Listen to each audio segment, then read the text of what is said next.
We'll call the meeting to order at 6:01.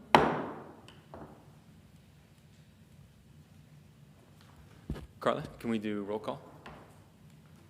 Commissioner Sparks, Present. Commissioner Berman, Here. Commissioner Moffett, Here. Vice Chair Gilardi, Here. Chair Long. Here. And the land acknowledgement.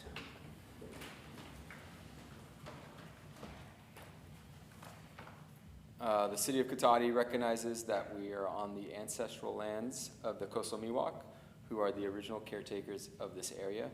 We respectfully acknowledge the indigenous peoples who have been stewarding and maintaining a relationship on this land as knowledge keepers for millennia.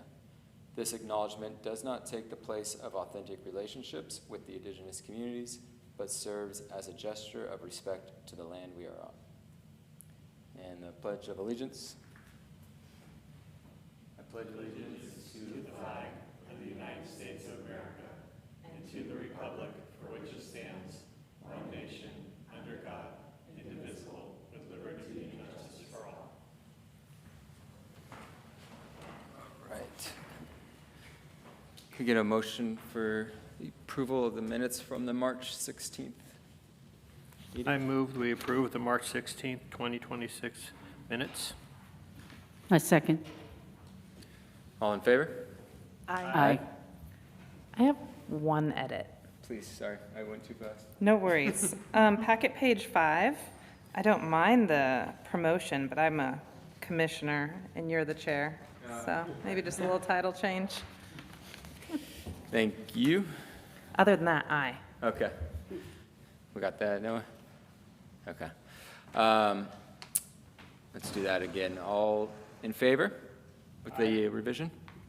Aye. Aye. Okay, and it passes unanimously. All right, any changes to the agenda? No changes tonight, Chair Wong. Thank you.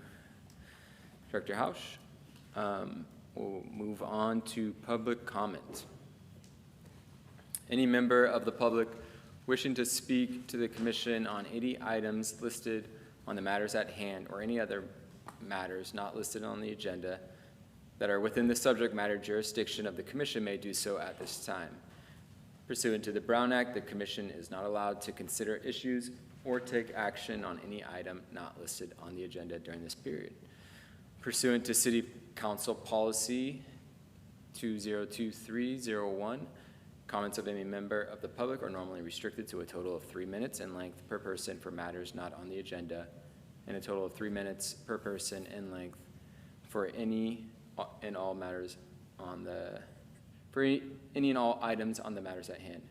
The chair may extend the time limit for a reasonable time where a disability accommodation has been requested. Not seeing anybody in the chamber. Carla, is there anybody online? Yes, thank you, Chair Long. Lori, you have the floor. Carla, I'm supposed to have 4 minutes. Yes, thank you. These two items that you have, the budget and the infrastructure,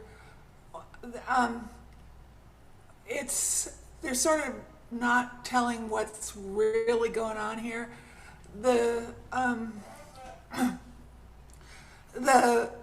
Basically, if you went to the budget forecast they did last month, we're going to break even, barely making the streets maintenance. That's if there's no recession. The hotel's not obviously going to be built in a day, and all that. And then there's budget cuts built into this, the strategic plan. You just don't see them, or they're not advertised as budget cuts of projects. We don't have enough money. I think they have $2 million for the 116 West Cotati, and they need $7 million. There's just, some of these are pipe dreams, reunification of the plaza. That's like 30,000, and you're saying 2028 or something. these need to be realistic goals, and they're not. So that's part of it. Also, you all need to take a stance. This is my other part that matters on hand, on the Guitati Hotel, code enforcement, and everything, because there's it looks so negatively on our city about nothing has been done about the Guitati Hotel ruins for over 2 years. He's Mr. Molinaro, I like him, and he's trying, but he's had bad luck after bad luck. But he has not, there's been complaints about the ruins formerly filed, and they don't have any code enforcement money left. You understand that, right, Damien and Noah? To go after them. Why? It brings down that is the biggest thing that is bringing down economic development in our city, brings down our property values, and where they're not spending the money to get the Guitati Hotel going. And every time I put something on like next door, just a little thing, an update or anything about the funding or something, it's the best one. I get leading ones and just putting facts out there. They don't know anything. So you all need to really work on what is important and putting it out to the people out there and telling the truth and using the monies where they're supposed to be. Thank you. Thank you. Carla, do we have any other Zoom attendees wishing to comment? Chair Long, it looks like that was the only public comment. Thank you.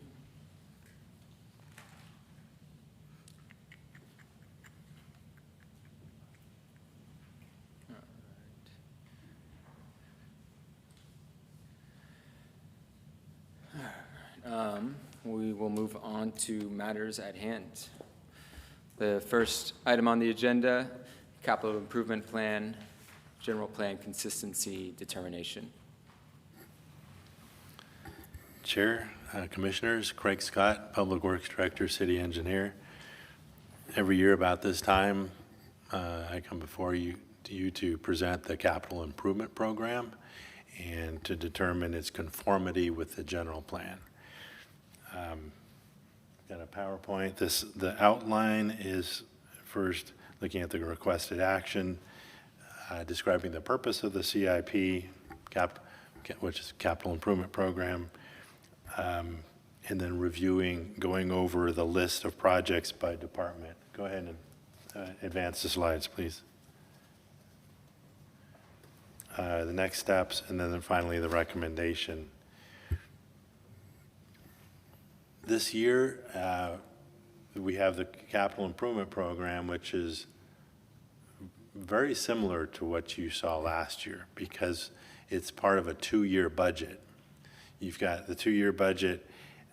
So last year we were looking at a 6-year CIP. Now we've advanced 1 year without doing anything more to the CIP than removing the projects that have been completed and then doing some adjustments to make sure that the schedule, the dates are up to date.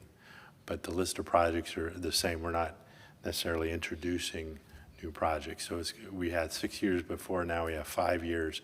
And then next year when we redo the 2-year budget, we'll do a more thorough, comprehensive review of the CIP.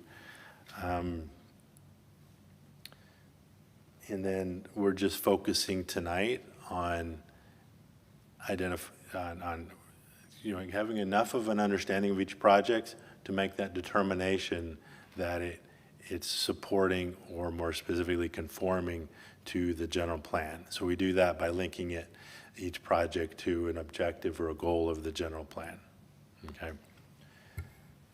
So the requested action, purpose of the, we can go back one slide, please, to the requested action. Thanks. Section 65401 of the Government Code requires submittal of the city's capital improvement program to the Planning Commission for a finding of conformity every year. All right, next slide, please. So this capital improvement program is designed to serve as a financial and project planning document, assist in the orderly development of the city and concurrent construction of public facilities, implement and be consistent with goals and policies of the city, including the, most importantly of the general plan, and then implement approved master plans. So the you've got the general plan, and then the master plans get generated to support the general plan, and the master plans generate a list of projects, and then we go out and start building these projects. All right, next slide, please. We've just got a list of the supporting documents. They're generally by subject matter. So you've got the water master plan, the sewer master plan, stormwater. You've got a park master plan. They follow the divisions. Then streets, you've got the active transportation plan, bicycle and pedestrian wayfinding master plan. It spills over onto another slide. There's a pavement preservation plan, a local road safety plan, and the trash implementation plan, and the infrastructure renewal replacement studies. So these are all sort of more in detail looks at what our needs are, and then it helps us prioritize what we should be working on, the list of projects. Next slide, please. All right, so here we'll just jump right into the first division, which is drainage, and it ties into the conservation elements policy. 1.13, prioritize the use of natural features such as bioswales, vegetation, retention ponds, and other measures to remove surface water pollutants prior to discharge into surface waters. Next slide, please. We have no projects in this division this year.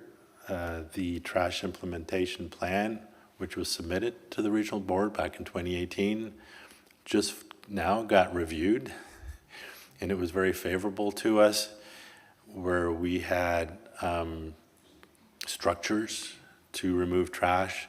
It was determined that we don't have a trash problem here, so we're going to do it more with soft measures of doing street sweeping and measuring the amount of trash each year that's removed from the creeks and from our stormwater system, and monitoring it that way. Each of these areas would be evaluated to see, what level of trash area they are, low, medium, or high generation. We don't have any high, we never have, but we've had a couple of medium areas. So we get a chance to take those medium areas and put them into the low category. And so moving on to the next division is buildings. And so we've got community services and facility element. That's it. Element and chapter are pretty synonymous terms in the general plan. There's a goal, CSF1, provide high quality public services and facilities to all residents, businesses, and visitors in Cotati. Next slide, please. We have 2 projects in the building category in the 5-year CIP. Well, now we have 1. The police roof was repaired. And the next one that's remaining on the list there is this Civic Center parking lot improvements. So that is to improve the parking lot out here, which is showing its age with the cracked pavement, and it's not really optimal with the way it's laid out. So there is a plan that can get up to 13 more parking spaces out there, you know, and make it look a lot nicer. So that's the tie-in that this building and its parking lot support us providing services to the public, high-quality services to the public. Next division is parks, and that ties into the open space elements objective OS2A, maintain and expand the park and recreation network. Next slide. We've got 5 projects remaining. We knocked off Sunflower Park, which we had the ribbon cutting for last week. The ones that are remaining are Putnam Park Phase 2, Civic Center Park improvements, Cater basketball court resurfacing, Ron Folletti Ranch Barns, and the La Plaza reunification. So again, those are on the list from last year, so it's a little bit of a review. I guess, yeah, so Putnam Park Phase 2, we're not done with Putnam Park. You know, the dog park and the playing field, or the grass area were constructed along with trails and everything you see out there. And then on the other side, there's plans for hardscape and a concession stand and a new restroom and all of that. So it's a big enough effort and a pretty big park that we can't do it all at once. So that's why it's broken up into phases. Civic Center park improvements, so there's plans for that are just in preliminary draft. I think it had public workshops for a volleyball court and more pathways and hardscape areas just behind City Hall here. That's the Civic Center park improvements. The Cater Field basketball resurfacing is self-evident. The Veranda Folletti Ranch Barns, there's been workshops on that. And the La Plaza reunification, which is spelled out in the downtown specific plan. So, and the next division is we've got a lot of projects in the streets division, and we're tying it into the circulation element policy C1.1. Ensure that the city's circulation network is maintained and improved over time to support build-out of the general plan in a manner that is consistent with the city's circulation diagram. And the list of projects on the next slide, next 2 slides. So you can see the ones that have, the way we depicted, obviously the projects that were completed, we wanted to keep them on the slide, so it's kind of a reminder, but so we crossed them out. Like those were the projects that were completed, which is the 2026 street improvements or preservation. That's ongoing now, but we get till the June 30th to get it in this fiscal year. It's from Bay Tree all the way to the city limits. We're doing slurry seal and a number of other kind of repairs around town. So you'll see that mobilized June 9th. And then the other one is a Class 1 pathway maintenance project, and that's ongoing right now. It's the Class 1 pathway that along the Laguna that extends from Gravenstein Way to the bridge just short of the East Cotati Avenue. So that's looks to be completed in the next 2, maybe 3 weeks. Okay, so the projects that are remaining in the 5-year CIP are the ones that are not struck out there in the following slide. But let's stick with this slide for now first. Got a traffic signal at East Cotati and LaSalle, paid for, well, that's just, we've got the 4-way stop there, and it's a bit of a bottleneck, especially with all the development happening in Rohnert Park. Sidewalk gap closure phase 2. Phase 1, it's another example where we had to phase out the projects. We had 10 locations identified in our planning documents, and we got to about 3 or 4 of those locations. And so we wanted to address the other remaining locations that are a priority too. So that, and those are the ones captured here. Gateway signage, Commerce Monument. So these are the larger monument signs at the major entrances to the city. And 29th Street Preservation, another slurry project. And then there's an annual landscape improvements project. So that's reflecting an effort over a long period of time to tackle certain areas of the city, streetscapes, and really make those landscapes more vibrant. And then finally, the last one on this slide, traffic signal at William George. So similarly to LaSalle, traffic signal, another bottleneck is right there at William George at Old Red. So next slide, more street projects. 2027 street reconstruction. So those are more involved, where we're tearing up the entire street and rebuilding the base and putting a 3-inch or so hot mix asphalt pavement surface. You basically get a brand new street out of those efforts. Valparaiso and Hellman Lane pavement rehabilitation project. So it's doing that treatment to Valparaiso and to Hellman. Valparaiso has a sidewalk included in that project. The 2027 street preservation, so another round of slurry seal projects. Gateway signage, there are other, so you see that on the prior slide, there was a gateway, major gateway on Commerce, entrance to the city. This is addressing, the other locations in the city that are main entrances to the city.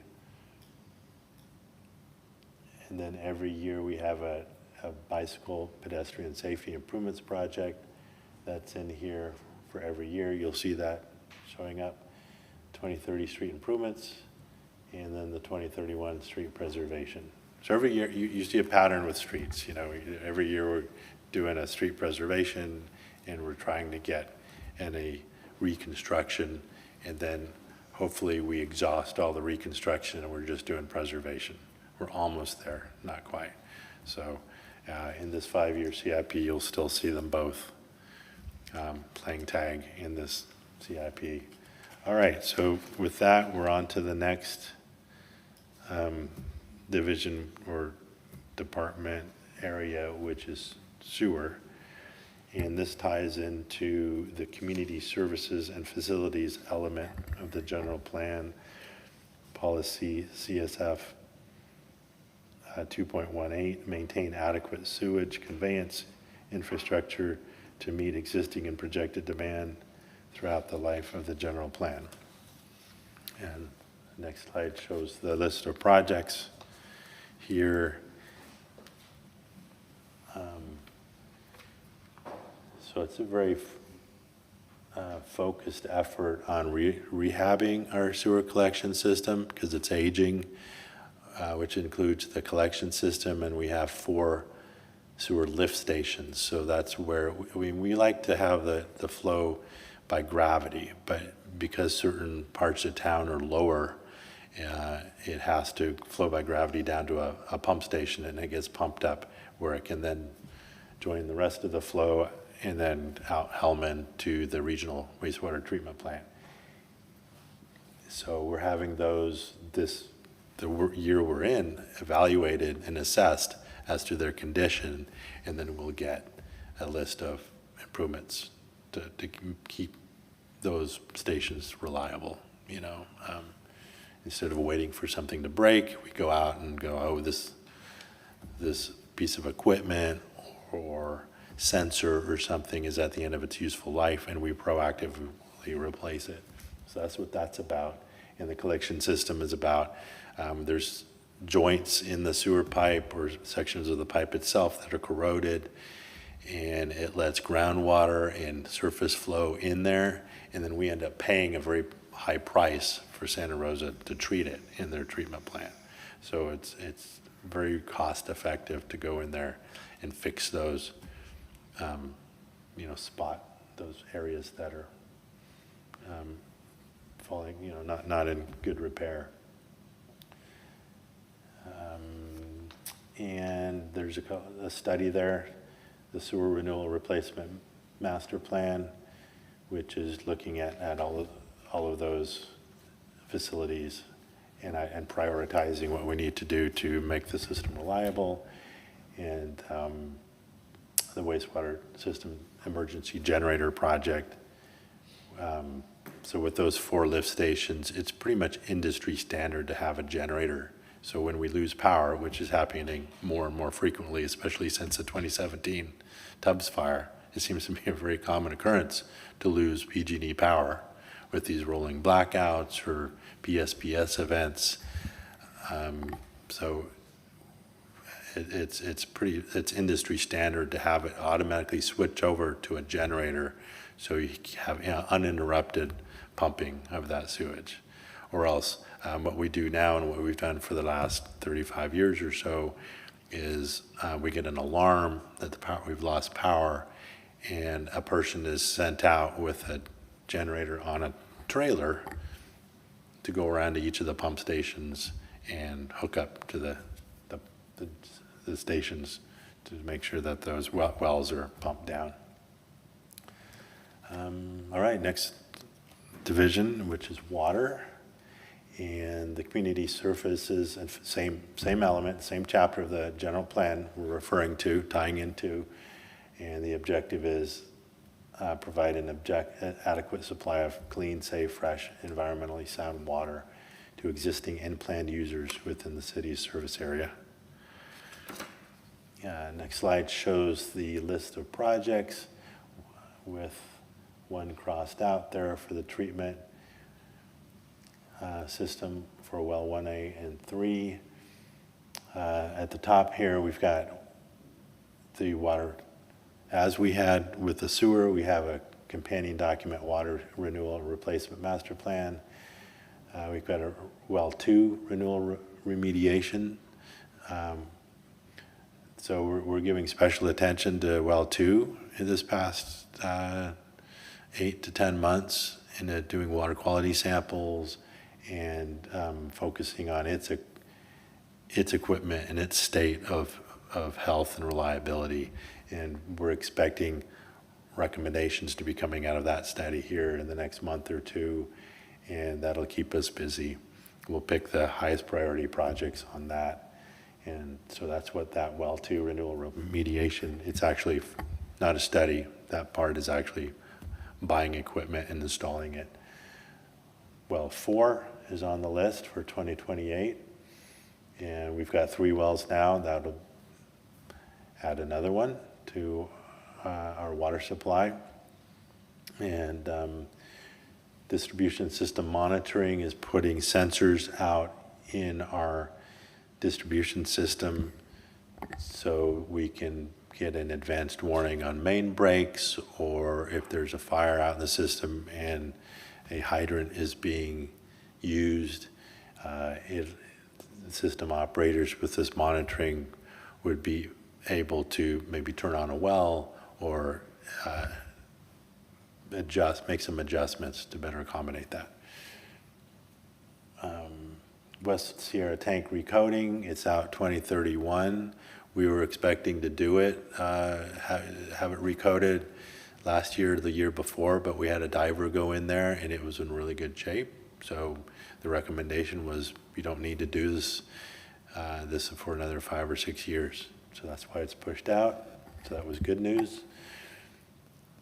We've got a whole family of projects around a replacement water tank at Cypress.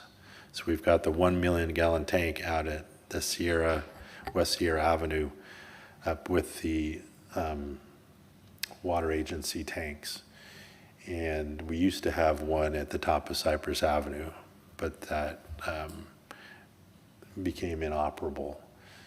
So we do have in our CIP plans to put a a new 700,000 gallon tank on the hill there, and it needs a piping and a fire booster station and other related infrastructure. So that when you see the list there, starting with, just below the West Sierra tank recoating, 1, 2, 3, 4, except all the way down to the Portal Street, all the way down to the Cypress tank. Those are all for that Cypress tank. And then finally, the last project there is replacing a existing pipe on Portal Street, Mercantile, Aaron, for fire flow requirements, get additional fire flow capacity. Next slide, please. So we've gone through all of the divisions, covered at least by name and a brief description, all of the CIP, the projects that are listed in the CIP. Hopefully you had an idea of its linkage with the general plan, how each of those projects supports the general plan. And the next steps the next step tonight is for the recommendation, next slide please, is to adopt a resolution finding the proposed city fiscal year 27 to 2031 capital improvements plan that it conforms with the city's general plan. So that concludes the presentation. I'd be happy to respond to any questions you might have.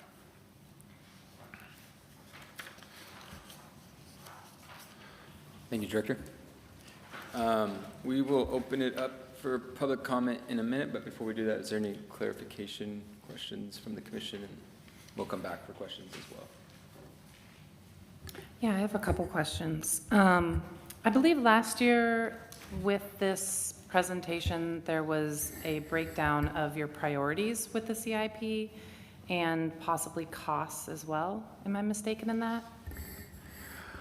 We purposely exclude costs from this presentation because that's not what's being asked of this body. It's the tie-in of the project purpose to the general plan. So the costs are purposely left out. The priority, the virtue of the fact that these projects are on this list means that they're priority projects. If you're asking what relative priority they are to each other, you'd look at the year. So if it's got the sooner year, it'd be a higher priority in general, generally speaking. And so as it gets closer, we get more clarity on what that project is, its definition, what its costs are going to be. So it's kind of a process. You first put a project out there. We identify, hey, we need it. It shows up in one of our plans. We put it out there in 2031. Then the next year, it's 1 year closer, 1 year closer. Then it's upon us. But each time it goes through that iteration, we get a chance to get more clarity on it, more focus on what it's going to be. And then I think it's good too. I don't think I've mentioned this. Only the first year listed here. So the project's in 2027, which is a shorthand for fiscal year 26-27. So it's actually the year that starts July 1st.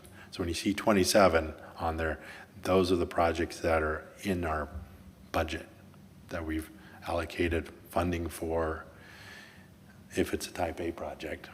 If it's a type B project, it's like, yes, it's a priority, but we can't make that work. And you'll probably hear a little bit more about that in the next item. The other years 2, 3, 4, and 5, they don't have any budget programmed associated with them. They're in there. It's like just having them in the pipeline so we have a chance to be ready for them when their turn comes up. Does that make sense? It does. I think, looking at these projects and looking at whether or not they would conform with the general plan, it would be hard to say that almost any project that you'd come up with would not conform with the general plan, as the plan is vague enough to be able to incorporate many different improvements. And I think that a body of your residents is here also to help direct priorities, because that is showing what the community values are. And your priorities are really an embodiment of your community values, and we're your community. So I'm wondering how it is that a body like ours helps guide what the city's project priorities would be. Yeah, I'll jump in really quick, Oh, Craig. sure. It's a slightly different presentation this year from last year, and I think it's worth noting, and you get the perception. The city, we're in the 2-year budget cycle now, and this is the first time we've been in that 2-year budget cycle. Last year, Ms. Quarter's department worked with the city council to implement a 2-year cycle. The CIP is unique in that it requires an annual review and determination of general plan conformance, even though we're in a 2-year budget cycle. So I think some of the decisions that you're identifying that are maybe not being discussed here today were made with the input from the Planning Commission last year that was recommended to the City Council, and the City Council identified those priorities when they adopted that 2-year budget. So I think it's worth noting it's a little bit of a unique process, and the first time we've been in this unique process since we adopted the 2-year cycle. And I don't know if you want to add anything, Craig. Oh, that was good. Thank you. Yeah. Thank you. One other question, as I'm looking at kind of the guiding principles on packet page 8 of the CIP, one of the first ones that's mentioned is maintaining rural small town feel. Are there projects that help fulfill that? This is the Veranda Faletti Ranch Barnes project. Okay. Thank you. Do you want to speak to that? I mean, the project itself with the demonstration farm and all the school kids, I'm not sure if I get the gist of your question. Just wondering if anything else beyond maybe the Veranda Faletti Ranch help. I just want to ensure that is a guiding principle that we're looking at. I think we might see it in other areas of the CIP in our emphasis as of late in improving our parks. I mean, we saw the ribbon cutting last week, and then the ribbon cutting at Katati Park a few years ago, and then it's really a time where the community comes together and celebrates what it's accomplished. So I think you'll see with Rhonda Faletti Park and parks, streets, sewer, water. We don't have ribbon cuttings for those. I would say on the streets, though, we do have, we do have trails, the connected sidewalk program. So we did, Craig talked a little bit about that, but we have additional phases in the future. So rather than a conventional curb, gutter, and sidewalk in some parts of town, we have a disconnected pathway, which is definitely intended to be more rural in character, as well as the companion wayfinding signage. So a lot of that is, it's kind of an overarching, it doesn't really play into the water and sewer, as Craig said, because it's all underground. Nobody generally is too concerned about it unless it doesn't work, and then it's a big problem. But it's, so it's streets, parks, and with regard to streets, it's, largely like the pathways and wayfinding programs, and then parks, and then the ranch, of course. So, yeah. Thank you. That's all my questions. I'll have comments later. Yeah, and we'll come back to the commission for questions after public comment, but it's more just kind of clarification on the presentation. So, Carla, do we have any public commenters on Zoom, or any public from the public that would like to comment? Thank you, Chair Long. Speaking to our Zoom attendees, if you'd like to make a public comment, please use the raise hand icon. And Chair Long, there's no public comment at this time. Okay, thank you.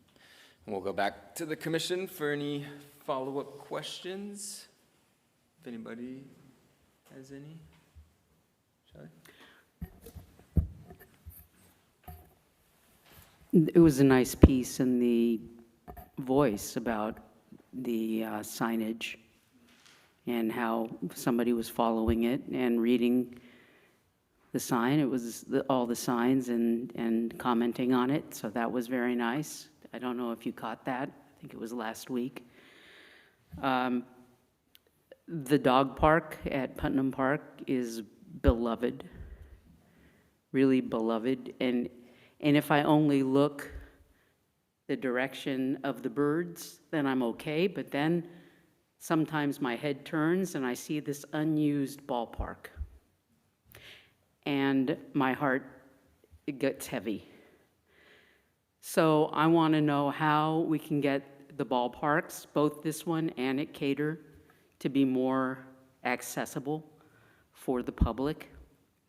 And I wonder if you can answer, and I'm sorry if this isn't exactly part of this, but there's signs up in that ballpark that seem to be, somebody paid for them to be there.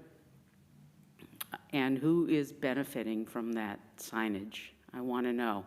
Is the city getting paid for those ads? They seem to be ads out in the outfield.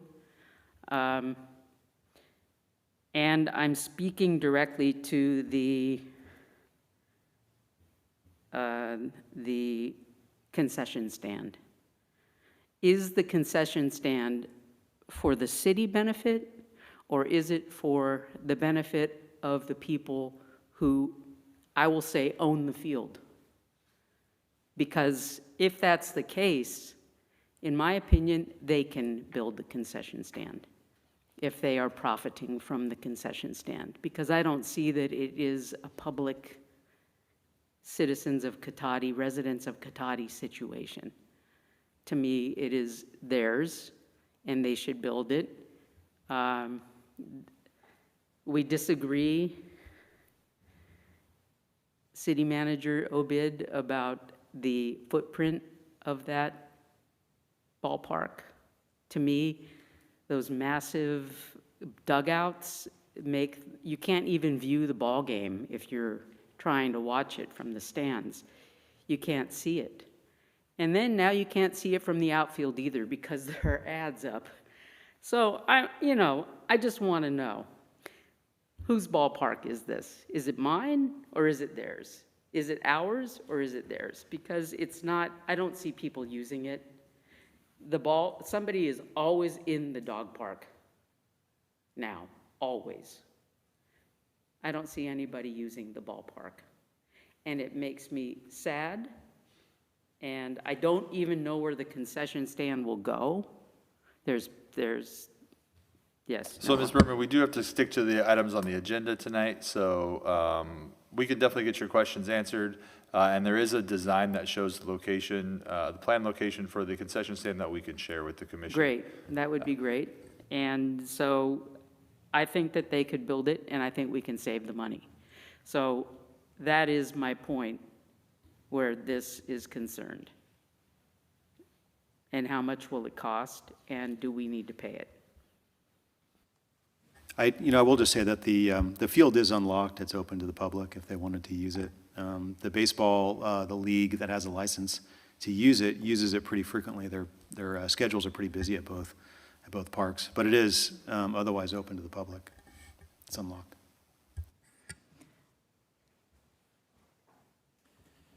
Thank you. Any other questions? I have a couple questions.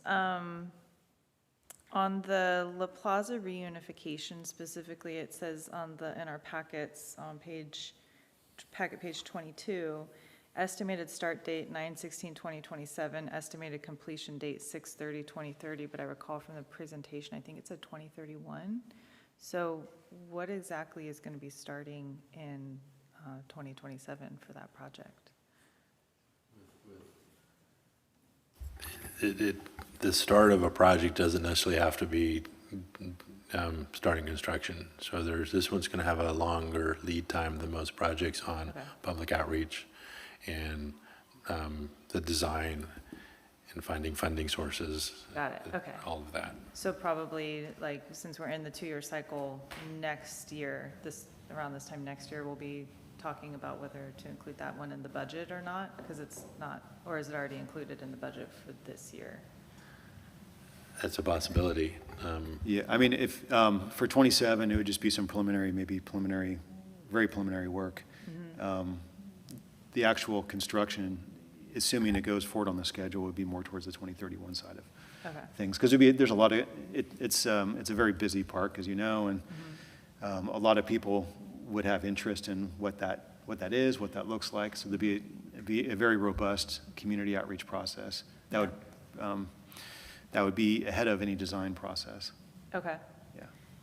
Because, yeah, it's going to have a huge impact to, traffic and everything. So I'm wondering if there's a chance, like, if we spend the money and the public says, no, we don't want to make any changes, then we could potentially not do any construction at all, right? Like, depending Yeah. on I the will of mean, people. yeah, for projects like that especially, you want to get out in front and do the public outreach first, which is relatively low cost, to find out. I mean, if the public is very much adamantly opposed to it, then, you might as well Okay. stop there, right? Is that planned for 2027, like actual public outreach activities? It's not on the current, I mean, it's probably going to be towards the very end of that fiscal year, or maybe the start of the following fiscal year before the public outreach would start, because we have some other capital projects that are higher priority right now that we're Yeah. focused on. Yeah. And with all these projects, we're depending on state and federal funding, and you never know what's going to happen. Or you never know what emergencies are going to pop up are going to change all of your priorities. What I appreciate about this plan is it's a way of answering questions for the public. When they ask, when is this going to happen? Or has there been any discussion about doing this project? Excuse me. So for me, that's what I find important about doing a 5-year plan. And ideally, it'd be fantastic if you had all the funding lined up to make all these things a reality, but that's not real world. But what this does address is something that I think that a lot of the general public doesn't think about, is like when they flush the toilet or when they turn the water on, that those things are going to work. They don't think about all the maintenance that goes on behind the scenes. And so I think that, you have to have this so you can plan for the future. So I appreciate all the work that goes into it. My turn? No, go ahead. Thanks. I ditto that. And also, when you get that new tank on Cypress, Director Scott, have a ribbon cutting ceremony. We'll all be there for it. It'll be fun. We'll celebrate you. People will show up, okay. Yes, especially if you let us do a public mural. See how well that worked? Ah. It's kind of funny, but years ago, when they first talked about doing that, the city council, which a number of those people are no longer with us any longer, but there was a proposal to paint a rural scene on it so it would blend into the hillside. All right, all right. Well, Director Hausch keeps saying that we're going to be able to paint the utility boxes at some point with cool artwork, so I'm waiting for that too. Back to the matters at hand. One of the projects that I see on this every time I see this plan is the Valparaiso Avenue sidewalk gap closure. And I understand why it was removed from the gap closure project that was originally, that was completed at the end of last year. But I see that this one has an estimated start date of 2028, and I would just implore you, if possible, to prioritize that. I know that we have all, and just 2 days ago, I saw a kid on a scooter almost get hit on that road. And it's a safety concern. It's a safety concern for our kids, because that park, the park right there, and right there with all those basketball courts, is a great draw. And I wish I trusted my kid walking over by himself to it, because I completely trust the town of Cotati, except for that section on Valparaiso, which is a safety concern. And so I just implore you in some way to consider that a larger priority than is reflected in this 2028 start date. Mm-hmm. Yeah, and residents coming from this side to Helen Putnam also have to use that road, so it just goes both ways. I could elaborate a little bit. There are two ways to move forward on that project. We could move that segment of sidewalk to the Phase 2 sidewalk gap closure project, or keep it in the Valparaiso-Hellman, and keep it in line for federal funding, which pushes it out to the 28 timeline. So, but it makes that project it gives it more points for being more competitive for the federal funding. So. So could you elaborate on that a little bit? That kind of went over my head.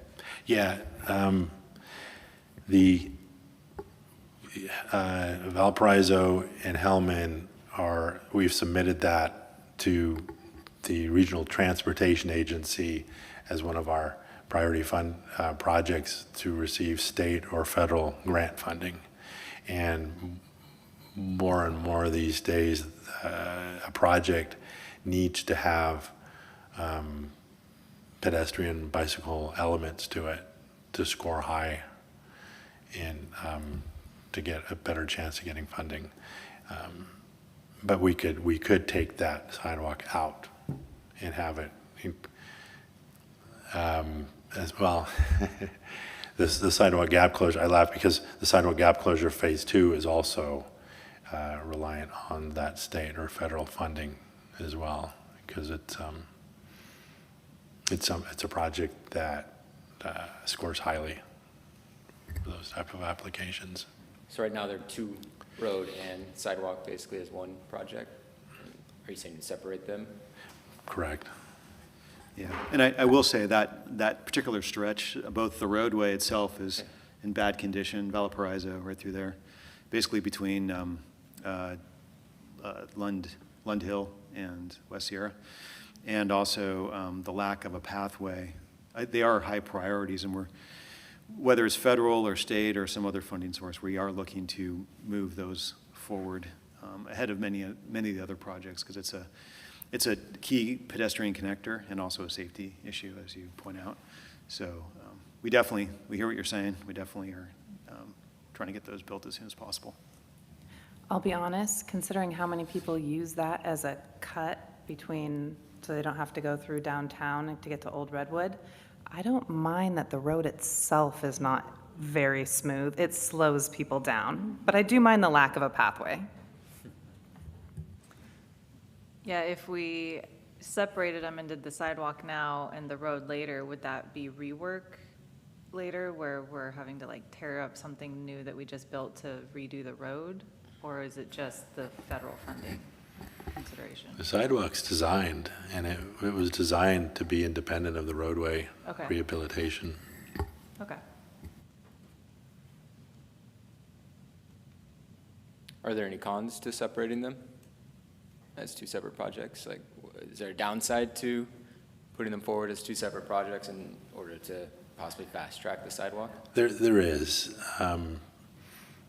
The other components are lower cost. The Valparaiso one is up around $550,000, over $500,000 just by itself. And the other segments are maybe 70 or 150, or, they're manageable pieces, and we can get multiple gaps closed by combining those. But then thunk, you put on the Valparaiso one, and it's hard to make that work because of how much it costs. I know cost is, but that factors into how we're trying to package these up. There's also the practical consideration of when you're out there, you're kind of ripping up the neighborhood, and so ideally you kind of go through once, and from a federal funding perspective, they're more attractive packaged together than they would be separately. So those are the considerations, but ultimately, SCTCA, which is the local transportation agency, they're going to be doing their Cycle 2 funding. So if this is federal, state, basically OBAG, they call it OBAG money.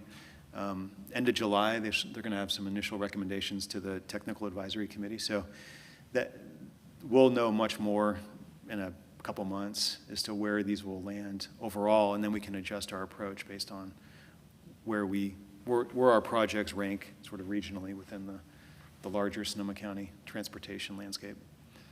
And that's, I mean, that's the initial feedback we're looking for is how the project as they're packaged now rank. And if they don't rank well, then we'll look at a plan B to maybe, split them apart and approach it that way, just to move them forward. And I'm assuming that there's going to be drainage that's going to have to be taken care of. So if you do the sidewalk project with drainage, you're going to have to then rip some of that up when you do the roads project, and is it going to add more cost to it? Not necessarily. The sidewalk project actually works with how the drainage works today.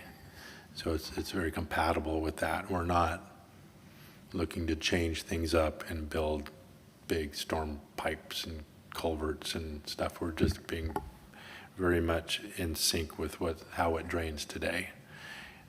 Because with drainage, it's always problematic to go, okay, we're going to do something new, and then you get unintended consequences. But so it's a design that's worked out without any really expensive new drainage features.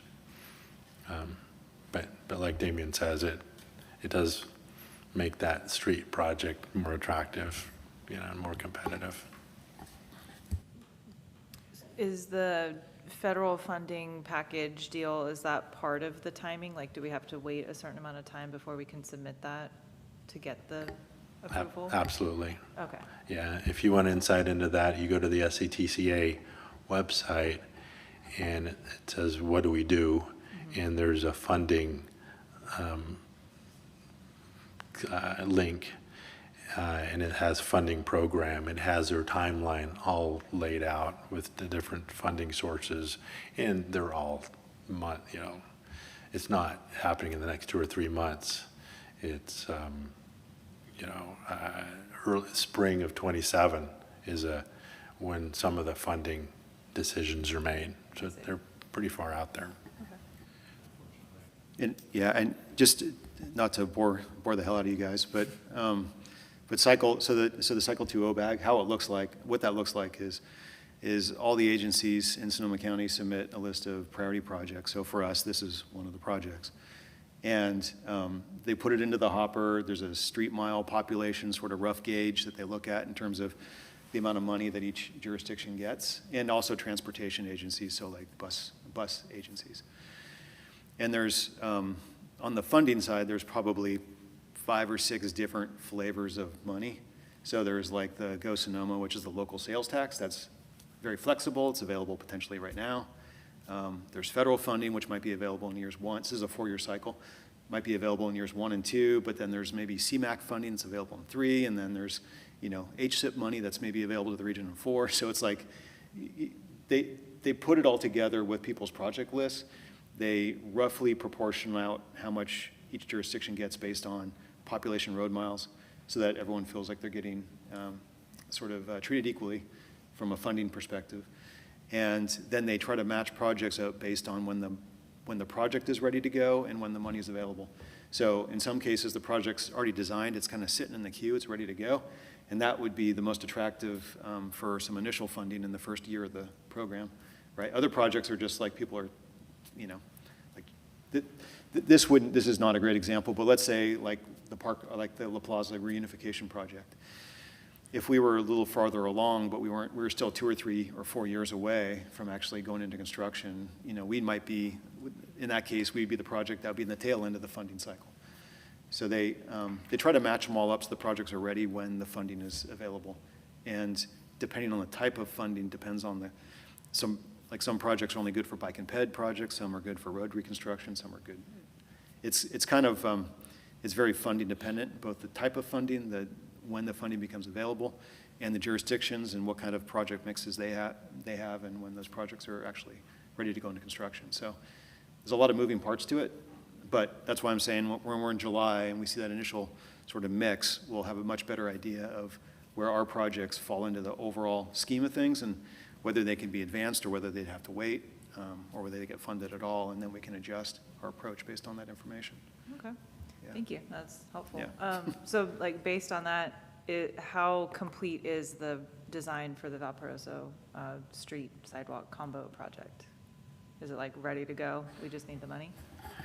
The street design for rehabilitation is pretty routine. So once we would hire a design consultant, we would be 6 to 8 weeks away from a complete design and ready to bid. It's not a really complicated design.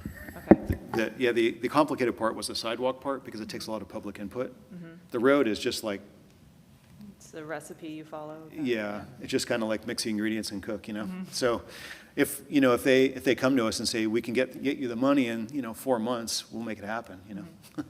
So you don't want to lose an opportunity like that if there's money on the table that no one else can take advantage of. But the sidewalk Yeah. piece is done, we have that design and all the input ready? Okay. Yeah. Cool. Thank you. Just want to talk about roundabouts a little bit. We have on the CIP a couple intersections that are up for traffic signals. And now that, we are able to do roundabouts, the general plan talks about looking to alternatives for traffic signals. So I'm just wondering, are those being considered now as part of this process? Before, obviously, they would not have been considered, but is there kind of a process in place to consider them now at intersections, and kind of how was that being done? We've been working quite a few years now, ever since the Traffic Flow Improvements Project, to install traffic controllers. So the traffic controller along Old Redwood Highway and then East Cotati, so they can talk to each other and time the lights. So you're correct, the William George intersection is envisioned for a traffic signal there, and LaSalle. And there hasn't been much thought to putting roundabouts in those locations. I would say that William and George is a tough one, just because of the size constraints, and there's a lot of buildings right up to, it'd be different if there was more space that you could acquire and potentially build it, as well as the traffic flow improvements into, like on the Old Redwood Highway corridor. LaSalle, we haven't really given any thought to. That is maybe more possible. I think there's more space around there that could possibly accommodate something like that. But when we get into preliminary design, we'd have to look at that. That'd be one of the first orders of business, to look at options. And it's worth noting, one of the graphics that's in the CIP that was provided is out of date, and it doesn't identify the roundabout at West Cotati and Highway 116 that is being designed and is at 65%, and it's been funded, the design has been funded by the council in this budget. And staff can share the design of that. I think we've talked about it before, but the CIP wasn't up to date because it's a trailing project from last year's budget cycle before that change had been identified. And so it's worth noting that at least one of those intersections will be a roundabout, and the design is fully funded. That's over by Acre there? Yeah, right, it's just east of Acre at Alder. There's one where 116 comes in at an odd angle. It squares that and then puts a full roundabout, and it has a lot of bike and ped improvements. I'll send the design so the commission can see that. I know with the reunification plan, that kind of would incorporate roundabouts as well, right? So if there was a traffic signal to go at William and George, would that mess up the flow for a potential reunification plan?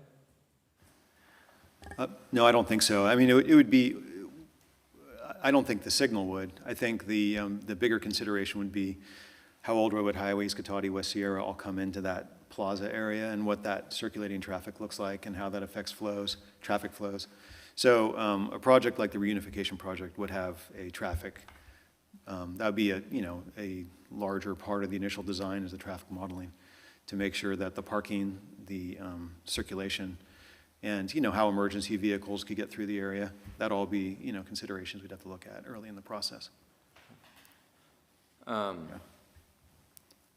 you. And I don't mean to throw a curveball at you tonight, Director Scott, but in the news, I've been reading a lot about the Potter Valley Project, PG&E, and kind of what's going on with that. Part of the general plan talks about providing adequate water. Is there any concern with how that could affect our water supply and how kind of we're planning for that? Like, is there any discussions going on right now around that internally? So we're one of the contractors, obviously, we get the wholesale water from the Sonoma Water. And the contractor group is getting increasingly concerned over one day the Sonoma Water turning to us and asking, increasing our rate significantly for that flow. And we're insisting that, hey, if the increased cost needs to be proportional to the benefit. So it's not obvious to any of us that much of that water benefits the South River customers. It's the overwhelming majority of it benefits the Upper River. So that drumbeat is getting increasingly louder at these meetings as that date gets closer. But it's a very complicated issue. But that is our primary concern, is we don't want to be charged some giant rate and not be proven what the benefit is to us. It's misstated a lot in the sources that the Potter Valley project benefits 600,000 people, and that's largely believed to be a misrepresentation. So, yeah, not a supply reliability or supply quantity issue, it's more of a cost issue. Okay. As Craig said, the vast majority of our water comes from Lake Sonoma, so it's not really a supply issue, it's more of a cost issue. Just, sorry, kind of on that note, why would they be charging us more money if we're getting the same amount of water? Again, we are getting kind of far off Yeah. topic, so we need to stick to the agenda. I'm trying to think of an effective way I to can provide talk to you some about that a information. little bit. Okay, we can talk offline, yeah, I'm just curious. It's a long conversation, Okay, probably. we can go back to the agenda, Yeah. that's totally fine, Yeah, I'm getting hungry anyway, so. That's all the questions I have. Is there any other questions from the commission at this time? I just have one small piece of feedback on the presentation. It would be helpful for like readability if it could be ordered by like year, or was there an order to the way that they were listed in the PowerPoint? Oh, it was but like on each slide? Just helpful for my brain to process so I know which one's coming up first. Thank you. Thank you. We'll go on to the next agenda item. Oh, Well, sorry, you're right. And I would like to say that, to me, safety matters more than anything, and I've walked on Valparaiso, and you just take your life in your hands every time. And I've seen a lot of kids on powered little powered things that are out there, and to me, that's a priority. And if the money is there, I think that we should do that and not wait. So that's what I think about that. Okay, can we get a motion on the item? I'll move that we, the Planning Commission of the City of Cotati, find the proposed fiscal year 2027-2031 capital improvement plan in conformity with the City of Cotati general plan. I'll second that. Carla, can we get a vote? Commissioner Sparks, Aye. Commissioner Berman, Aye. Commissioner Moffett, Aye. Vice Chair Gilardi, Aye. Chair Long. Aye. And the motion passes, thank you. Okay, on to item number B on the agenda, economic outlook and budget update. So good evening. It's nice to be here with you this evening. Don't get to see you very often, when we meet at other meetings. I'm Angela Corder, the Director of Administrative Services. You might see me in dog parks around the area, Tonight, both myself and the city manager are going to be presenting to you the budget and economic development update. Really, the purpose of this presentation is to provide some broad context regarding the city's financial outlook, the council's priorities, and the importance of planning decisions that the city make for long-term economic stability. Next slide. So tonight we're going to start by looking at the city through the lens of a service provider and the priorities that are established by City Council. Then talk about the Cotati's past reputation that we're getting over today and what our today reality is. Review some of the financial and economic challenges facing all local governments. Discuss our own long-term budget outlook. And most importantly, we'll conclude by discussing the critical role that the Planning Commission plays in helping us achieve the city's economic goals going forward. Next slide. So when people or citizens think about local government, they often think about permits and hopefully planning or public meetings that they get to watch on YouTube, because everyone's excited to watch planning meetings, right? But at the core, the city is really a service provider. That's what we're here to do, is provide a service. Residents depend on us for public safety, well-maintained roads, infrastructure, parks, recreation opportunities, housing support programs, utility services, all the things we just talked about in the CIP plan, and so many other services that we want to provide. At the same time, that same community, the expectations continue to evolve and change. They want things online, they want to do things digitally, and the state continues to, as you know, require us to meet more and more different mandates every single day. They continue to expand. So providing these services require both financial resources and a strategic long-term plan. Next slide. I'm going to turn it over to Damien. All right, so I'll take over for a minute. So every budget cycle, including this 2-year budget cycle, the council adopts an updated set of goals and objectives. And this is what's on the slide is shorthand. The goals that they adopted was livability and infrastructure, balanced city budget and economic development, promote community connections and encourage participation, ensure community safety and resiliency, promote an equitable, compassionate, and healthy community that honors diversity as a source of strength. And so that's what those bullets they were trying to shorthand. They're too long to fit on the slide, obviously, but those are the goals they adopted. And the fiscal year priorities are embodied in the project lists that they adopt as a companion to, as part of the strategic planning process ahead of the budget. And these areas were the areas that they had, there's a lot of focus both in terms of projects. So create housing opportunities, commitment to infrastructure, support local businesses, and that last bullet's kind of redundant, but basically it's economic development generally. And then facilitate community events, and that's the community connection. Next slide.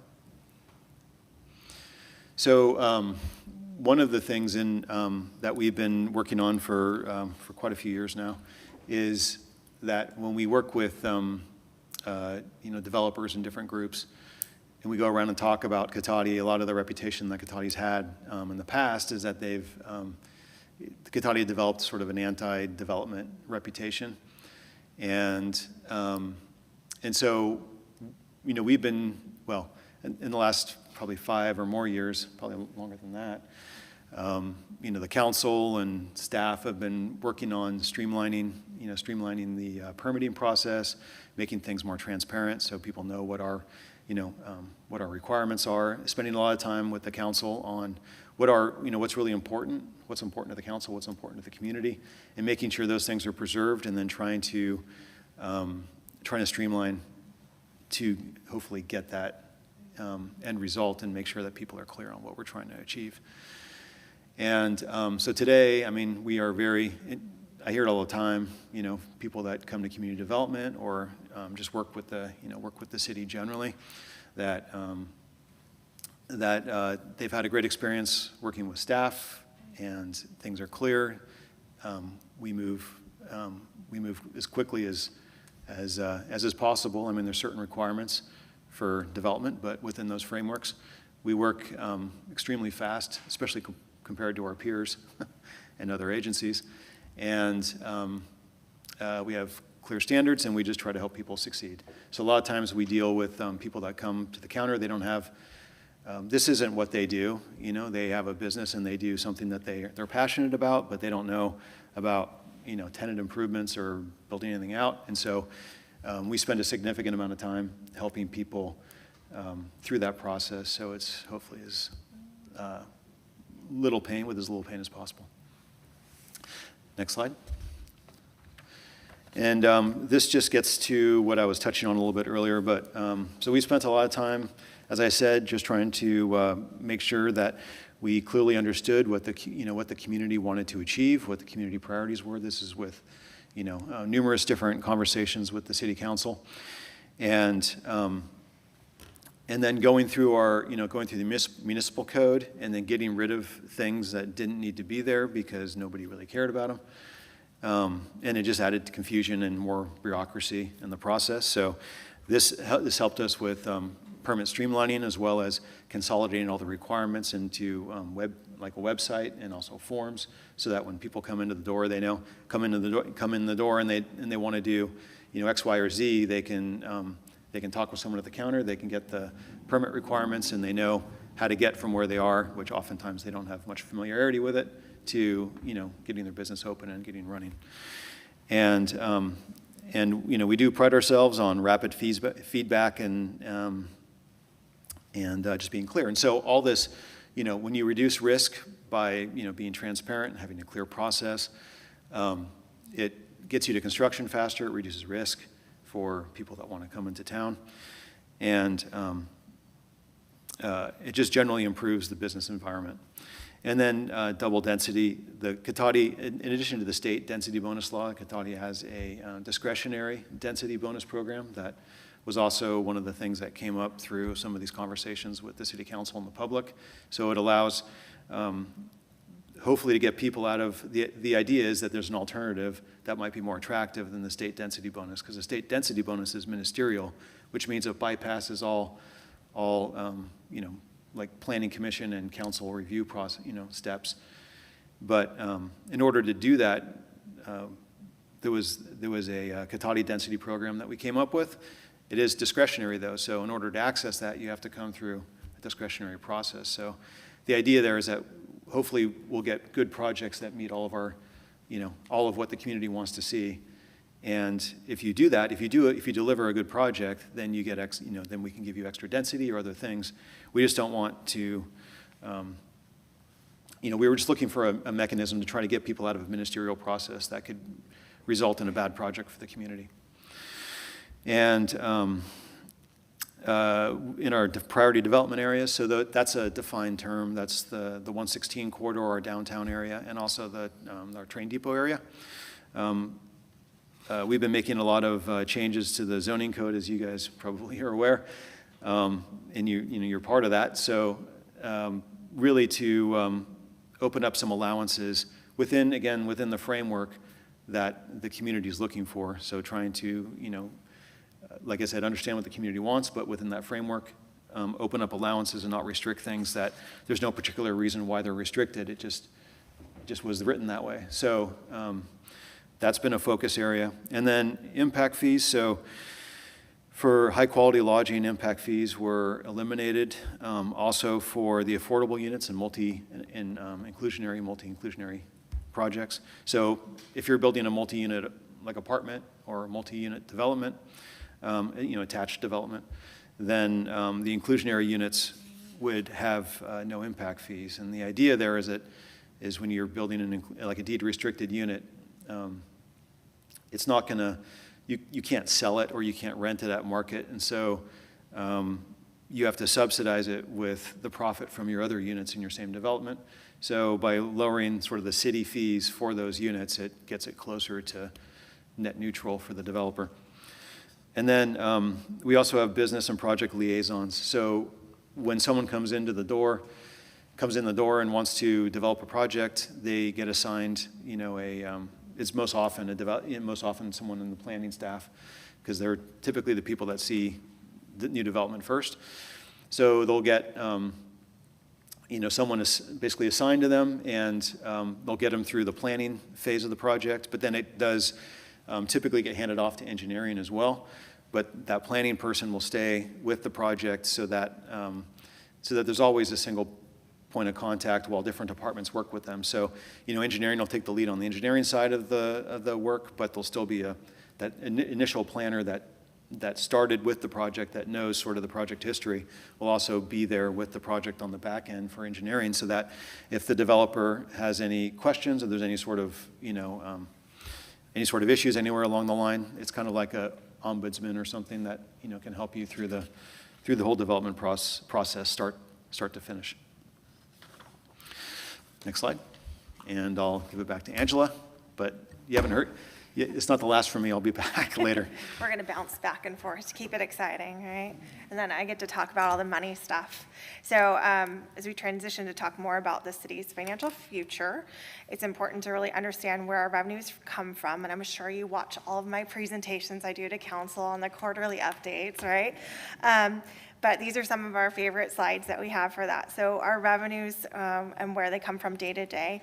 So many citizens might assume, or just regular people, maybe they're not citizens, but they assume cities run on property tax, right? That's where all my property tax is going to the city, right? That's what everything's running on.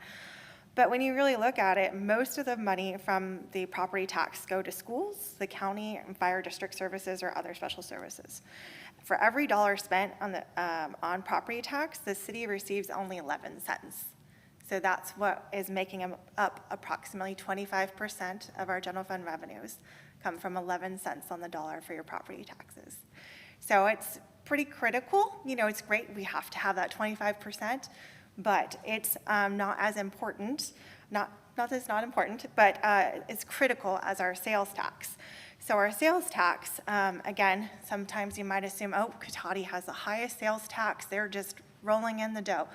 No, we're only guaranteed 1% of sales tax. That's the Bradley Burns. The rest of it goes to county or special taxes for libraries, and the SMART train, right, is on the election ballot right now for their extension of their sales tax. But thankfully, our citizens voted to add the additional 1% tax, which started as a Measure G, and then it was reaffirmed through Measure S. So for every cent paid in sales tax, the city receives 19% of that 1 cent. So, and that makes up 50% of our city's general fund revenues. So of everything, 50% of our revenues come from sales tax. And again, that's only 2% of the total 7 or 10, yeah, exactly. Next slide. So this shows that same breakdown of the revenue reality. So again, that sales tax, if you cut it in half, approximately half of that is at Bradley Burns, and the other half is our Measure S, thankfully we have. And then again, that property tax, followed by our other taxes, which is primarily cannabis business tax. Thankfully, we also have that as well in the city, and our license permits and franchise fees. Some charges for services, and those all kind of peripheral make up the rest of the kind of 25% in the bottom corner. Next slide. So here's our historical reality of these top revenue streams. So unfortunately, these top two major revenue sources for the city, while they continue to increase, over the last 6 years, there's been really a flattening of those revenue sources. And as you might know, our increasing costs are just along with everyone else. So while these are vital to our continuing, we need to continue to make sure we have a focus on the goal of growth by creating sustainable other revenue sources that allow the city to continue investing in our services, infrastructure, and our community amenities. Relying just on these sources is not sustainable for the long run. We'll talk about that in just a little bit. Next slide. So as I was mentioning earlier, so what the city's costs, we have additional pressure, just like every citizen or person across the U.S., right? They aren't different from them. Our insurance premiums, utilities, they continue to increase just along with everyone else. So we had an average of 15% and almost 8% per year respectively for both insurance and utilities since 2020. Along with that, we have construction materials, which continue to increase due to imports and tariffs, and just materials in general have continued to increase. Additionally, the city employs approximately 50 staff, combined part-time and full-time. These costs are the largest total operating costs for the city, while on a percentage basis, we only increase modestly, right? We have our modest increases but it is the biggest number, so when you even have increases in that, it still is an increase, right? And when you have flat revenues, those little increases make the lines of your operating revenues get smaller and smaller. And since the city cannot financially hire staff to fit every single need, especially when we have increasing demands from the state for special reporting or demands from, on providing different specialty city services, we have to rely on consultants in order to have a cost benefit for us. And so thus, in order to meet these, we have also increased, consultant cost or contract services over the last 10 years. So that's also been a big divergence in our expenditures for last 10 years, excuse me. So next slide. So then we'll just see it really graphically. So this graph highlights how operating expenditures have continued to increase over time for the city.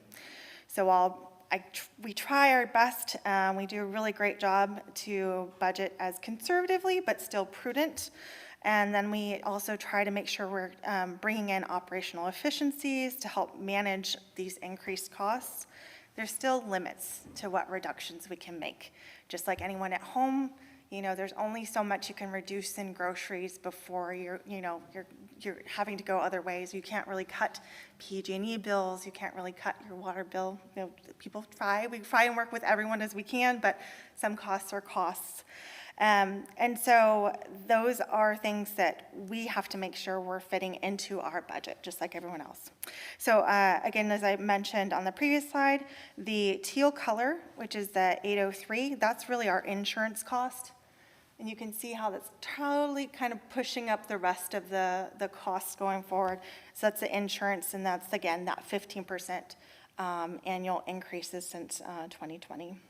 And then at that base, the red color is the 801, and that's our contract services. So you can really see how that's kind of pushing the other expenses up as well. Next slide. So in addition to increasing costs, local governments must also navigate economic uncertainty. So Cotati relies heavily on sales tax revenues, which means that regional and national economic conditions significantly change consumer behavior, and then that directly impacts our budget as sales tax change. Other things that also change consumer spending, like inflation and state and federal policies, can also directly impact the city's budget and our revenues as well. And then it directly also affects our operating costs, as the cost of services and goods like construction and materials from those state and federal mandates also change, and so our costs can also increase. So while our revenues are coming down because everyone else is saving, our costs are going up. And so again, that's bringing our lines of revenue and costs closer together. Another thing is interest rates, which directly impact our housing market, maybe reducing possible increases in property tax due to that turnover. So we get increased valuations when somebody sells their house and it's a better valuation, we get increased taxes that way. And so when there's a higher interest rate, that's not going to happen as often, it's not going to happen as much, and so that could impact our property tax, but also directly impacts our revenues, as we have recently been really working hard on our investment policy and trying to gain as much as we can on money that we have waiting in reserves and not ready to go out for projects yet. And so that interest we're not going to get as it decreases. So next slide.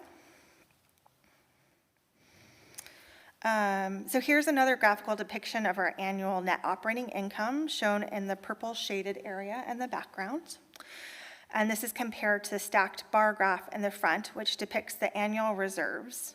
So that bottom portion in the dark blue, that's our required reserve, which is, for our general fund, we have a required reserve of 25%. It's based on meeting at least a quarter of our year. If an emergency happens, we need to make sure we can operate for at least 3 months. We're going to make changes so it can last longer, but that's what we want to make sure we have reserved in excess.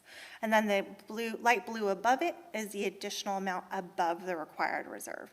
So it's excess monies above it that we hold in our total fund balance. So as the lines between our operating revenue and our expenses near each other, the more funds available for capital projects also decreases, because the lines are coming together, so your operating revenues are decreasing, so your fund balance available for capital projects is decreasing. And so we're using some of that fund balance to continue to work on our capital projects, because we also want to think of it strategically. If there's more availability for construction to get good bids, we want to make sure we have funding available to get those bids right now. If people are really hungry for work, we want to make sure we're providing that and doing the best for our community for the lowest price possible. That's my job. And so we just need to make sure we're keeping an eye on that, because we're seeing that trend in that net operating revenues come closer and closer together, and that is dipping right down. And so we want to make sure we're turning that around and relying on making sure we're working towards fiscal resilience and future-proofing our economic development strategy going forward. Again, trying to pick back up those revenues going forward. And I'm going to bounce it right back to Damien. All right. Thank you, Angela. So right now, I mean, the status quo, as this slide says, it's manageable for now. As you saw in the previous slide, there is the net difference between revenue and I'm talking operating net revenue and operating expenditures is narrowing over time, because revenue has been, as you heard earlier, sales tax is half of our general fund, and it's been flat or declining in the last 3 years. But as we all know, expenses have certainly not been. So what that means is you have a flat, think of like a flat ceiling, and then the expenses continue to rise. So the difference between those two lines gets smaller and smaller, and that just means that there's less money to put into the fund balance each year, because that fund balance is what we use to build infrastructure with typically, right? And in the prior chart, you saw the fund balance dropping a little bit in those last couple of years. That's just primarily because we have to use a little bit more fund balance for the infrastructure program than we would if the lines between the operating revenue and expenditures were a little farther apart, and we had more basically free cash flow coming in to be able to fund infrastructure. So the overall point of it, though, is that even though those two lines are coming closer together, we're okay for now. We probably have, at least, even if nothing changes, we have a couple years where we're okay. But it does mean that we're much more cautious, especially with the economic uncertainty that's going on nationally. So how that manifests itself primarily is in the fund balance.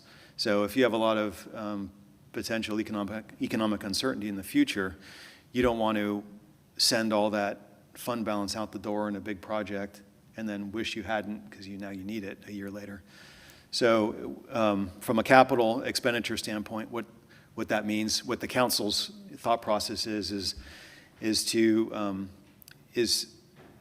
be much more focused and strategic with the fund allocation in terms of capital, and maybe not embark on some of the bigger capital projects right now. Maybe wait and see how and that's the A-B project that Craig was talking about earlier. So developing like an A capital plan that is comfortable within the status quo, or a B if we happen to get the economy changes or we get a big grant or something like that, which would be a more ambitious capital program. That's the primary mechanism in times like these that the council uses to hold back fund balance if we think we might need it, because we don't know what the future holds, or if they feel more comfortable with releasing it for the economy's doing better, we got a grant or something like that.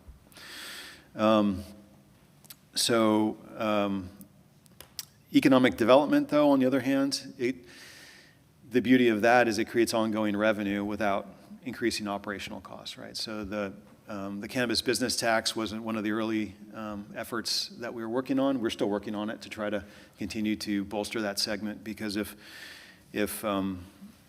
we get cannabis businesses that pay cannabis business tax, that adds revenue and doesn't really increase our expenses. So it's a whole new funding source, different than property or sales tax. So property taxes, it's nice. It's kind of like the tortoise, It doesn't change really very much any year, and it just slowly plods along. And sales tax is much more exciting. It's like a roller coaster, It's very tied, very pegged to the economy. And so from a budget perspective, you account for that, right? Because if the economy takes a dip, then you don't want to be suddenly suddenly exposed, you know, with a lot more operating expenses and no way to pay for them because the economy took a downturn. You don't see that type of behavior with the property tax revenue. It's pretty flat and stable. So that's just, you know, Cotati's sort of budgeting challenge is always balancing that. And, you know, we focused on cannabis tax, as I said earlier, because that's a whole new revenue stream. And we are also focused on TOT, because that would be a whole new revenue stream, and that would be very beneficial because that would be one of maybe the economic factors that would make the council feel more comfortable with opening up some more capital for more capital projects. And yeah, TOT is hotel tax, if nobody knows what that is. And the other thing that we did a couple years ago is the council updated our investment policy. So we have a much more active investment policy, which has also helped on the back end because we do have some fund balance, and rather than it sitting in a lower interest accounts, it's very actively managed now to get much higher returns. And so that's basically free money because it's not being utilized right now, and you might as well be getting more return on that. So long-term fiscal resilience requires proactive planning. A lot of it is, as I mentioned earlier, planning for the future. It's a lot of what you guys do. A lot of what our community development department does is getting our processes, getting our codes, getting everything set for the future, because you can't always know when the economic cycles are going to hit, but you want to be ready for them. And a big part of that is the proactive planning. Disciplined budgeting, as I said, so that we don't end up like, I'm sure you know, unfortunately, a lot of cities in this county are having severe fiscal problems right now. We're not in that boat, thankfully, but that's a lot of that's due to disciplined budgeting. And there's an expression that I heard once where it's when the tide goes out is when you know who's swimming naked, right? And so you never want to be in that position. So Angela, and she does a great job with conservative budgeting and just being fiscally prudent. And continued economic growth, and a big part of economic growth is being a place where businesses, development wants to come and do business. They want to open up new local businesses, which bring new jobs and new services for the community, new options.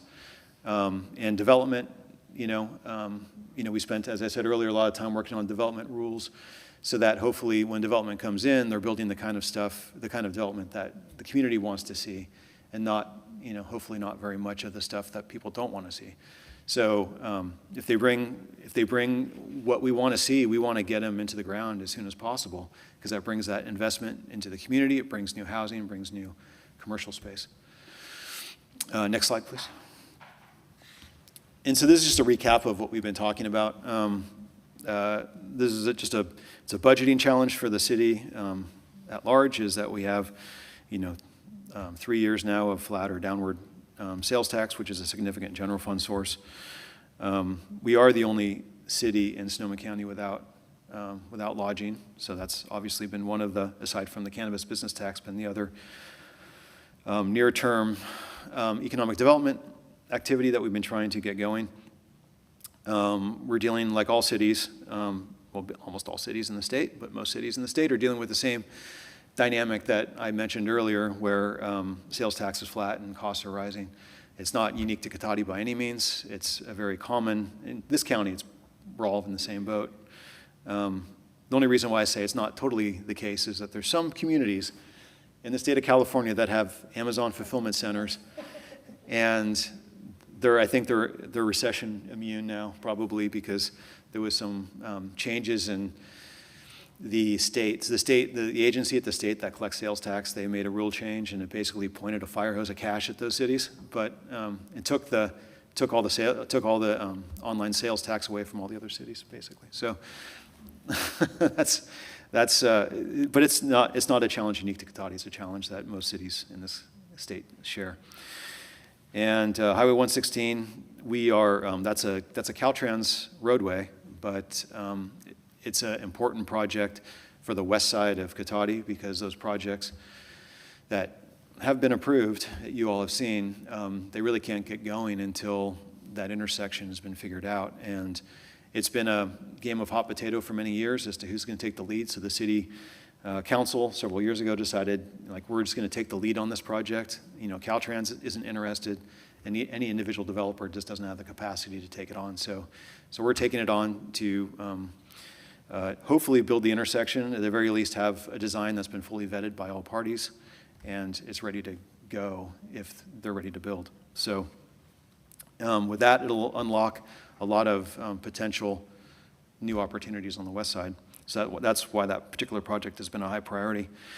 And then generally, as I mentioned earlier, business friendly with clear requirements, transparent, timely permit reviews. The project manager will support you through the process. We've been focusing our development, our development opportunity areas, which are the train station, the downtown, and the 116 corridor.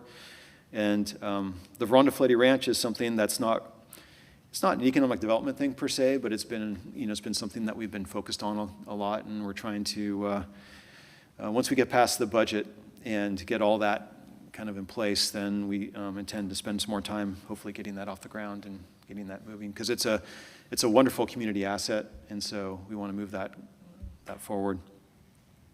And just longer term goal, which is partly covered by the captioning there, but it's diversifying business types in the depth for greater fiscal stability and hopefully a more vibrant business community, which is just a more vibrant community overall.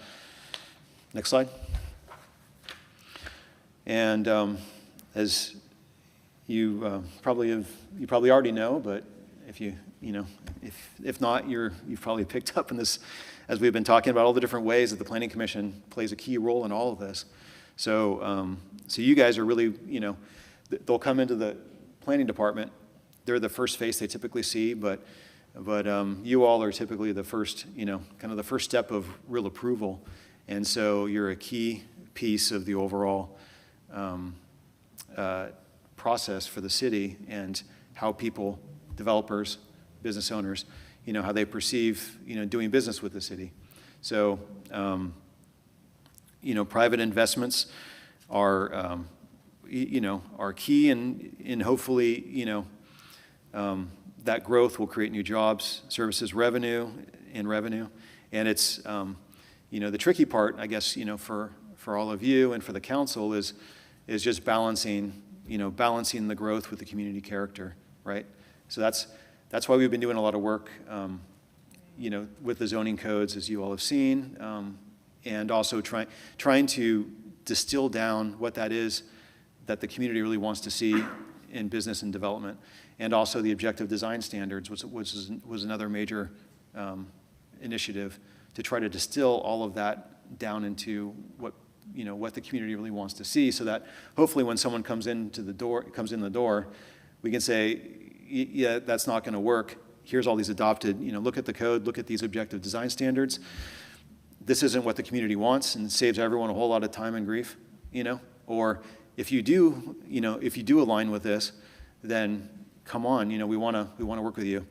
So, so that's the message we're trying to send, and trying to, get the kind of projects we want to see, hopefully, in the community, and then get them in the ground, and hopefully get new housing, new businesses, new jobs, as painlessly as possible for the development community.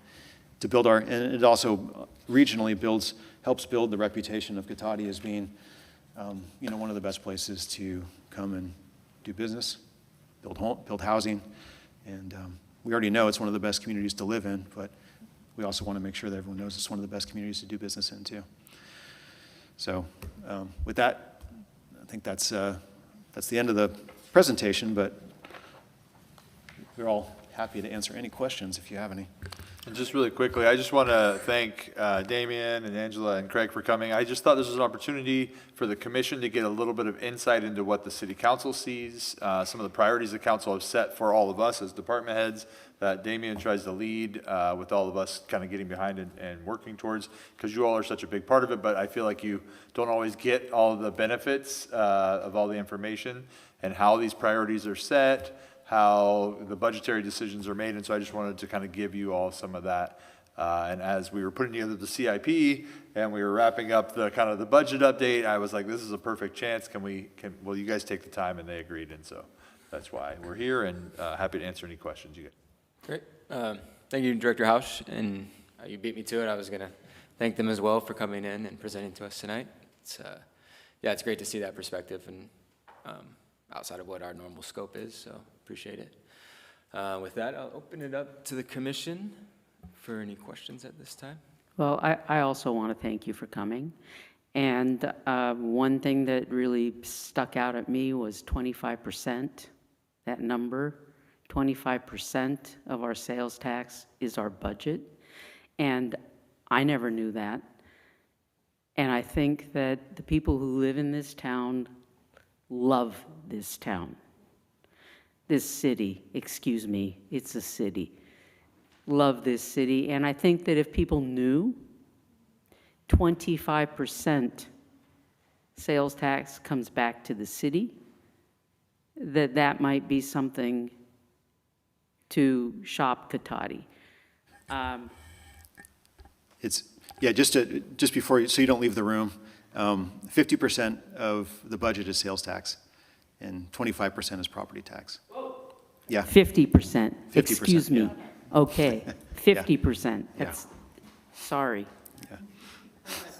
But of the budget, but of every dollar in the penny, right? It's 19% of a penny, right? So of a dollar, 19% of that goes to, right? Goes to the city. Yeah. I think Perfect, yeah. I think that our Close. residents need to know Yeah. that it matters if you can buy in our town. Yes. If you can buy in our town, buy in our town, because you are supporting our town. And I don't know what we can do, but I think that it's important to do it, because I'm more motivated to do that. And I would love to be able to buy a pair of running shoes in our town that aren't used. So good news, if you do order online and have it delivered to your house and you live in Cotati, we still get that sales tax. Well, not through the Amazon, sir. And Mostly. also, with regard to the A word, there's got to be a way to, they use our roads, they use our infrastructure. There's got to be a way that we can think of. We're smart here. Ed can think of a way. And if not Ed, Kimberlin. Well, I know we're getting a little off topic, and I think that. Yeah, you can be assured it's a subject of much discussion at the state, yeah. Yeah. Thank you. Just question, then I have a statement that I'm going to read that I printed off a while ago that I think is important. On the goals and objectives, we heard tonight a number of people talk about pedestrian safety, and there's nothing in there that talks about pedestrian safety under goals and objectives.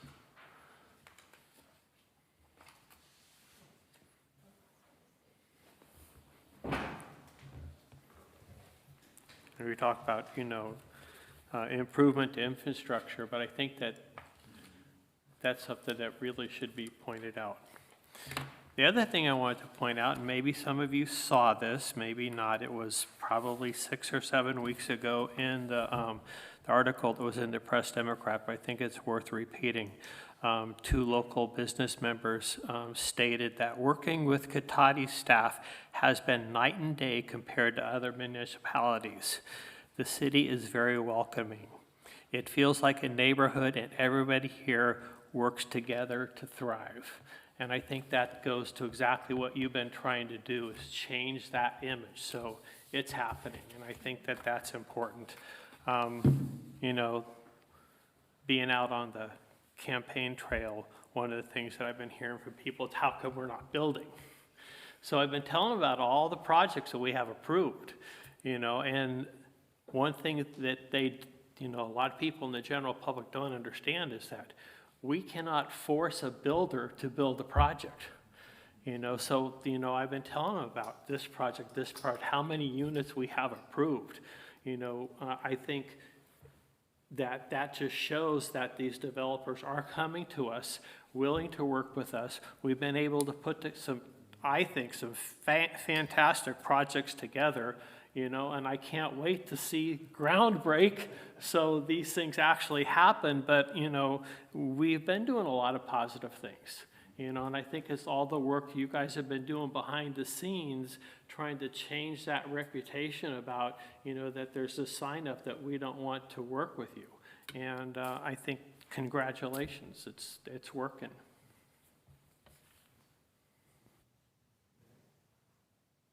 I don't know if this is an appropriate time to ask, but is there any update on the new restaurant in downtown? I remember they had a sign thing and they were gonna come talk to us with the new design, but So they continue to have challenges with PG&E, but we just, I believe they just had a second meter inspection with PG&E, and so we're hoping to see that get going okay, in the near term.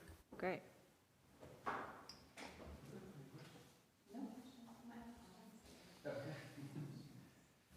No,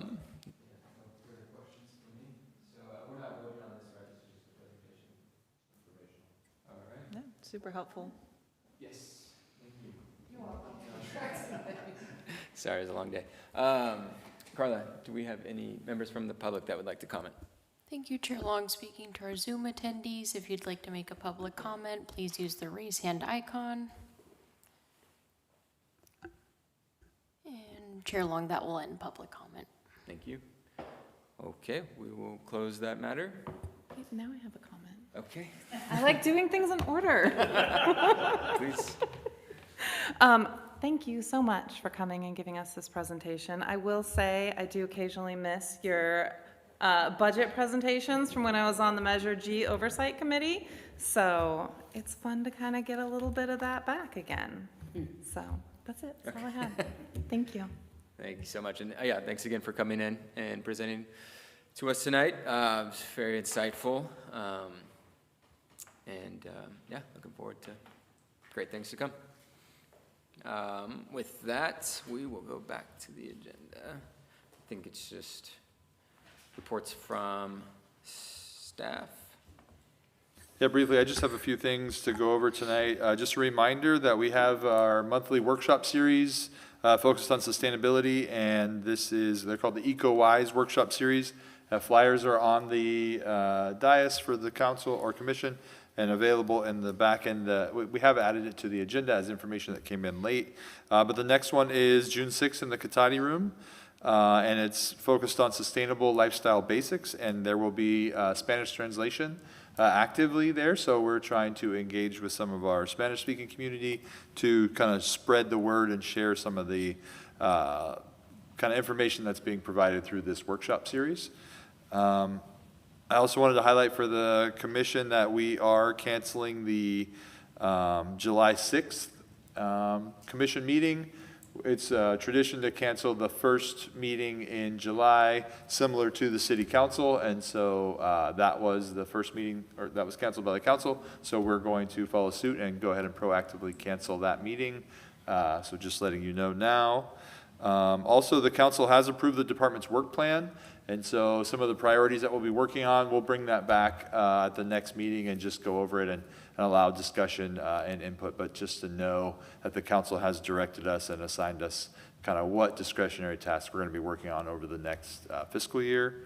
There is the time for the annual sexual harassment training completion that all of us have to do, including some commissioners. So please check your email for some reminders on getting that done, because it is important for our staff to be able to demonstrate that everybody has received that training and completed it along with the schedule that the state mandates for us. It's another one of those state mandates that we have to comply with.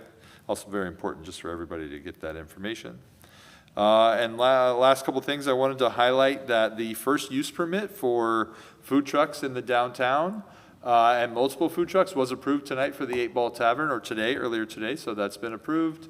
And the 8 Ball were great to work with, really easy with the new ownership, and so they're excited to be continuing to offer food there and have the ability to offer multiple trucks a few times a year. And then lastly, our planning technician, Pema Sherpa, has taken a full-time job with the city of Rohnert Park.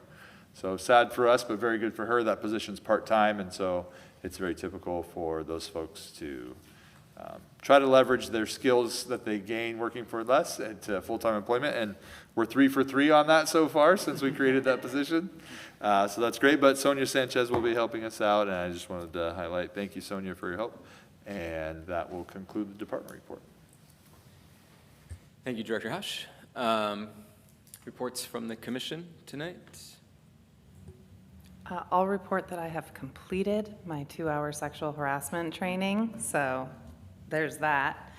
I also feel like we should start charging these people like something for taking our staff members, like a training fee, like you're welcome, we trained folks. Like a transfer fee? Yeah, like a transfer, I don't know, I'm not the fee expert, I leave that to y'all to think about. And then I'm gonna be a broken record, and I know I've been a broken record for years, but I'm just gonna do it anyways.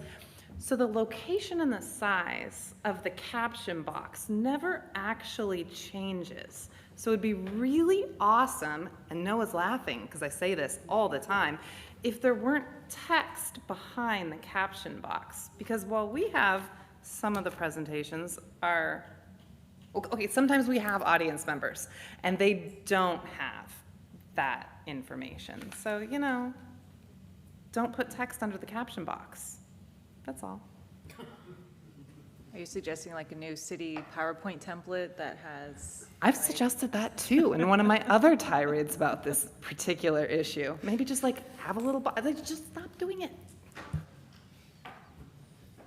Thank you. Any other reports? Is that?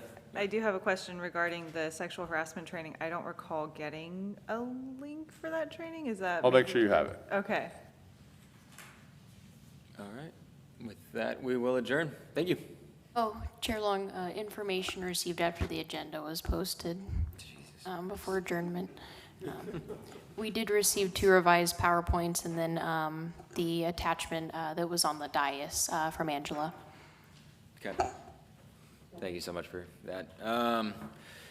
Now we will adjourn. Thank you. Jeez.